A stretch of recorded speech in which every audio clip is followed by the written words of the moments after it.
자, 봅시다. 유통경로 설계 절차 할 차례죠. 네, 페이지 보자. 259쪽이다, 그지? 259쪽. 아, 아니네. 257쪽이죠. 자, 봅시다. 고객 욕구 분석. 자, 먼저 고객 욕구 분석 뭐냐? 고객 욕구를 갖다 분석하는 거지. 자, 고객들이 구매하는 과정에서 요구하는 것, 그지? 구매하는 과정에서 요구하는 것을 찾아내는 과정이다. 좀 색깔 좀 바꿔볼까? 뭐, 이런 거 했는데. 자, 분석 내용은 어떤 겁니까? 이런 겁니다. 매장의 위치, 상품 구색, 구매량, 대기시간. 고객들이 가까운 지역에서 구매하기를 원하는지, 먼 거리 구매해도 무방한지 이런 거 조사하게 되고. 그 다음에 상품 구색. 제품을 구입할 때 다양한 제품을 구매하느냐, 안 그러면 소수의 제품만을 구매하느냐, 그지? 구매량이 1회 소량인지, 대량인지, 그지? 1회 구매량인 이거, lot 사이즈, 이거 중요하죠, 그지? 그 다음에 대기 시간. 고객들이 제품을 주문하고 수령까지 기다리는 시간. 빠른 배송 원하잖아. 그지? 네, 됐고. 빠른 배송이지, 빠른 배송. 그지? 자, 그 다음에 분석 방법.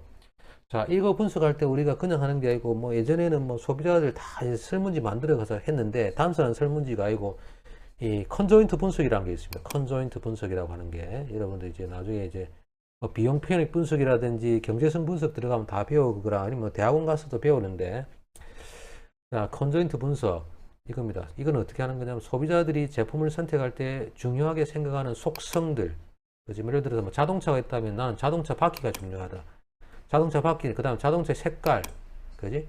그 다음에 자동차 운전대의 모양, 그지? 그 다음에 뭐 예를 들어서 이게 배기 몇 cc 이런 것들 있잖아. 그 다음 안에 자동차 안에 들어가는 뭐 오디오 이런 거 있잖아. 쇼파 이런 거. 이런 속성들의 조합이지. 조합을 해가지고 컨조인트에서 최적의 조합을 찾아냅니다. 예. 그런 걸 컴퓨터로 딱 이렇게 돌리거든. 돌리면은 이 프로파일이 나와. 이 프로파일이 이렇게 카드 형태로 쫙 나와가지고, 이게, 뭐, 프로파일이 1번 프로파일, 2번 프로파일, 점점점 해가지고, 뭐, 예를 들어 14번 프로파일이 나오면, 각각의 그 제품의 속성별로 있잖아. 제품을, 그 소위 조합들을 보여줍니다. 제품의 속성들의 조합을 보여주거든. 이 1번에서 이 14번이 일종의 뭐냐면, 이 제품의 카테고리야. 예? 컴퓨터가 다 만들어줍니다. 그래서, 역시 이것도 설문조사 해가지고 시장 전체의 선호도를 갖다가 또 추정할 수 있거든. 각 속성에 대한 뭐냐면은 유틸리티 효용을 다 계산할 수 있어. 그지? 추정해서 주로 신제품 개발이라든지 마케팅 전략 수립에 핵심적으로 활용되는 기법입니다. 그지? 자, 이거 뭐 여러분들 나중에 보면 그 고급 기법 중에서 SPSS 들어가면 다 있어. 이게. 예. 매뉴얼이 다 있어가지고 SPSS 프로그램 사용할 줄 알면 뭐 다 할 수 있는 거죠. 자, 봅시다. 근데 설문지 이제 작성하는 것이 관건이지. 설문지를 갖다가 설계하는 게 중요한 기술이죠. 자, 보자. 그래서 예제를 제가 보여주고 있습니다. 이거는 이제 어떤 학생, 성균관대학교 학생 중에서 뭐 있는데 우리 학교에 학생인 것도 있지만 뭐 RISS 들어가면 여러분 있습니다. 연구개발 사이트인데 그 각종 논문들 다 들어있습니다. 그래서 학위 논문, 그지? 석사 논문, 학사, 석사, 뭐 박사 논문 다 있는데 석사 학생이 만든 설문지입니다. 성균관대 학생이 만든 건데 이 학생이 보니까는 이제 명품 가방 이용 관련 조사를 했습니다. 그래서 자기가 설문지 만들 때 이렇게 적은 거죠. 답변해 주신 내용 통계 처리를 위해서 사용되고 짜짜짜 이렇게 절대로 비밀 보호할 거고 감사합니다 이런 식으로 그지? 근데 이 사람이 이제 물은 거는 이제 설문지 설계 이러했죠. 처음에 보니까 응답자 선정 문항입니다. 성별 물어보죠. 성별. 그지? 뭐냐? 그 다음에 연령은 어떻게 되느냐? 그 다음에 명품 가방 보유하고 있느냐? 쇼핑몰을 어떻게 들었냐? 그 다음에 쇼핑 채널 이용템, 백화점이냐, 면세점이냐, 아울렛이냐, 로드샵이냐, 그다음 온라인 쇼핑몰이냐 이렇게 물어보고 그 다음에 A2에서는 어떻습니까? 기업께서 명품 가방을 구매할 때 사용하는 온라인, 오프라인 쇼핑 채널의 비중이 어느인지 물어봅니다. 그지? 그래서 오프라인, 온라인 비중 물어보고 자, 이런 설문지를 만드는 거지. 만들어가지고 그래야 이제 컴퓨터에 입력해가지고 계산하죠. 자, 이런 식으로 보죠. 설문지 보여주죠. 그지? 마켓플레이스에 발생하는 온라인 쇼핑 채널 명품 가방을 구매할 적이 있는가 물어보고 자주 구매하는 온라인이 뭔지 물어보고 명품 가방의 이용 형태 물어보죠. 그지? 물어보고 어떤 브랜드 선호하느냐 물어보면, 자, 이런 기반 하에서 이제 평가 문항이 이렇게 나옵니다.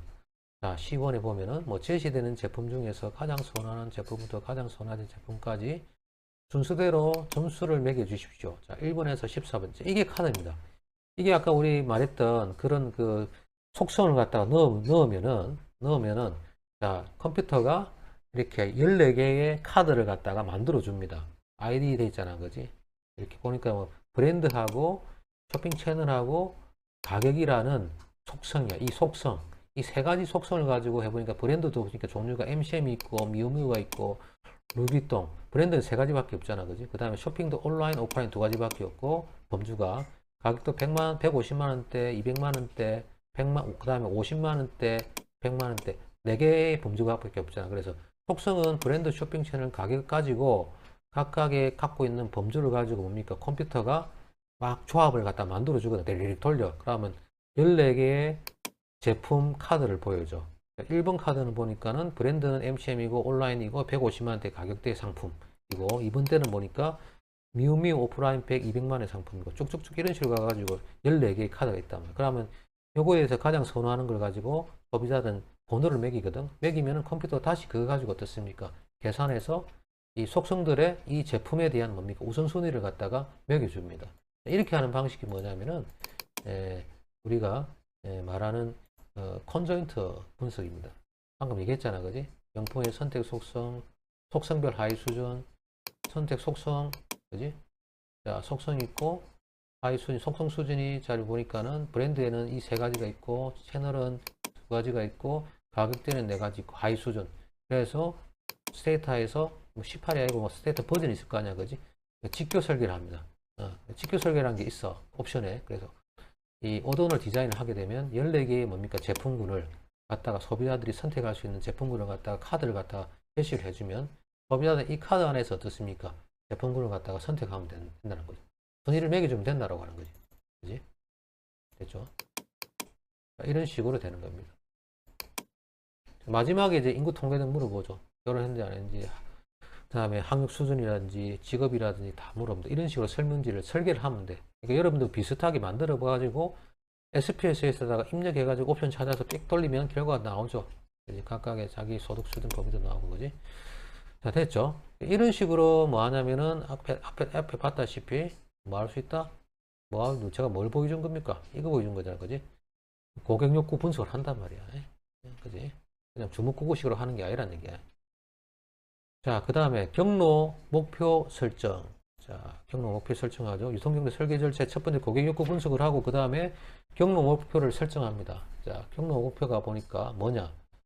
쉽게 말하면 고객 욕구가 분석이 완료됐을 때 아까 SPL에서 했잖아, 그지? 예, 고객 욕구 충족시켜주는 경로 목표를 설정합니다. 그래서 예를 들어서 뭐 쿠팡 같은 경우 어떻게 하자? 로켓 배송. 예, 이렇게 하자. 밤 12시 이전에 주문하면 이 길 배송하자. 당일 배송하자.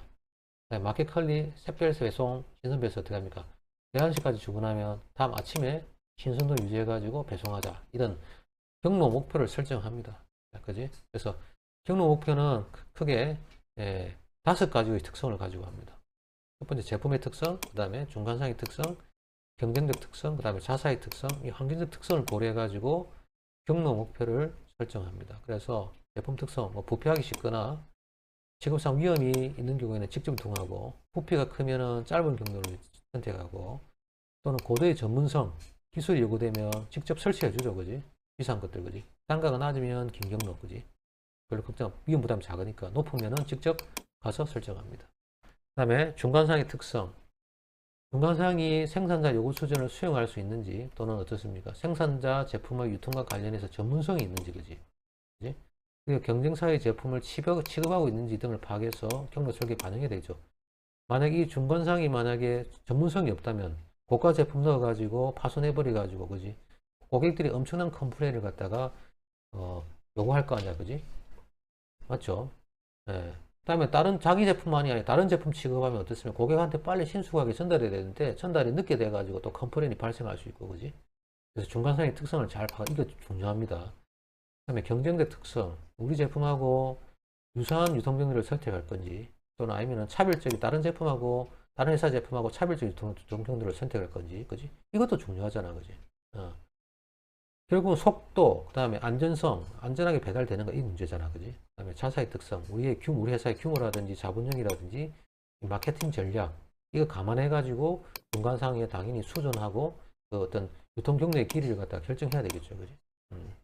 환경적 특성, 그 사회가 가지고 있는 법률적, 경쟁적, 그다음 경제적, 기술적 환경 변화를 감안해야 됩니다. 그래서 가장 효과적인 경로, 그지? 우리가 기술적으로 지원 가능하고, 그지?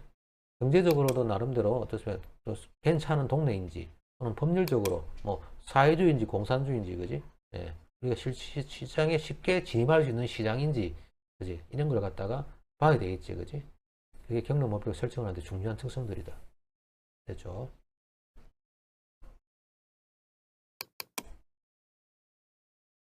자, 그 다음에 경로 대안 설계 뭐냐? 유통 경로의 종류, 유통 경로의 길이, 유통 경로의 범위, 유통 시스템을 결정하는 거지. 예, 이걸 말한다. 자, 그래서 경로 대안 설계 방법은 어떤 거냐? 자, 유통 경로의 종류, 직접 또는 간접을 선택하고, 길이, 중간상의 수를 선택하고, 그다음에 유통 경로의 범위와 유통 시스템을 선택합니다. 뭐 수직인지 수평인지, 그지? 그래서 경로 대안 평가할 때 우리가 감안해야 되는 게 견제성하고 당연히 통제성하고 적응성입니다. 예, 판매량과 유통비용 비교해야 되겠지, 그지? 예, 유통비용이 판매량보다 크면 안 되겠지. 이익보다 크면 안 될 거고, 그지? 그 다음에 중간상을 갖다가 통제할 수 있는, 중간상 지 마음대로 해버리면 안 돼. 횡포 부리면 안 되죠, 그지? 그 다음에 적응성. 한 번 구축된 유통 경로는 변경하기 어렵잖아요, 그지? 그런 점을 반드시 감안해야 됩니다. 그래서 유통 경로 평가표를 작성해가지고, 그지? 예, 이거 작성하죠. 점수 매겨가지고, 그지? 평가하고 자사에 가장 적합한 중간상을 갖다가 평가합니다, 그지? 예, 그렇지. 보통 담당자가 이런 거 다 경로장이 있거든. 이런 걸 다 밑에 직원들하고 같이 감안을 해서 판단합니다. 그죠? 경로에 치프가 있죠, 그죠? 자, 페이지 260쪽까지 설명이 있고요. 자, 그 다음에 261쪽부터는 좀 여러분들이 뭐 상식적인 수준의 내용들 자, 볼까? 유통 경로의 유형, 그지? 유통업체 중간상의 유형이죠. 자, 유통업체 디스트리뷰터 또는 인터미디어리지 중간상이잖아, 그지? 도매상, 소매상, 홀세일러, 도매상, 소매상, 리테일러. 이 단어 여러분들 알고 있죠, 그지? 자, 도매상 안에도 우리 종류가 보면은 상인 도매상, 머천 홀세일러가 있고, 그 다음에 대리 도매상, 에이전트 홀세일러가 있고, 그 다음에 제조업자, 영업점. 제조업자가 직접 어떻습니까? 영업점을 만들죠. 그러니까 이런 부산 지역 같은 경우도 마찬가지로 가공공장은 감천에 두고, 그다음에 만드는 고등어를 갖다가 저 자반을 만들어 가지고 직접 자갈치에다가 영업점을 두 가지고 자반 고등어 판매하는 영업점 두는 거지, 그지? 그래서 거기서 판매하는 거죠. 자기가 다 먹겠다는 거잖아, 그지? 자, 그래서 보자. 상인 도매상, 일반 도매상, 그 다음에 전문 도매상, 직송 도매상, 트럭 도매상 주로 보면 차떼기로 파는 거, 그지? 그 다음에 선반 알잖아, 그지? 선반 도매상. 그 다음에 대리 도매상에는 뭐 중개인, 브로커, 제조업자 대리인도 있고, 판매 대리인도 있고, 구매 대리인도 있고, 수수료 때문에 수수료 상인도 있고, 이렇습니다. 예. 돼 있고, 그 다음에 소매상에는 봅시다. 예, 점포 소매상이 있고, 무점포 소매상이 있고, 기타 소매상이 있는데, 점포 소매상 이런 잘 아는 거잖아. 백화점, 전문점, 슈퍼마켓, 편의점, GVS, 그 다음에 하이퍼마켓, 카테고리 킬러, 할인점, 그 다음에 양판점, 그 다음에 제조업체 상설 할인 매장, 그 다음에 개원제 창고의 매장 알잖아, 그지? 그 다음에 무점포 소매상, 자판기, 통신 판매, 텔레마케팅, 직접 광고, 홈 쇼핑, 인터넷 쇼핑, 모바일 쇼핑, 방문 판매. 그 다음에 최근에 뭐 빅데이터를 이용한 옴니채널, 그지? O2O, 그지? 그 다음에 O4O, 그 다음에 라이브 커머스, 쇼루밍, 웹루밍, 그 다음에 AR, VR 이용하는 가상 매장 쇼핑까지. 예, 이래 있습니다. 자, 상세하게 한번 볼까요?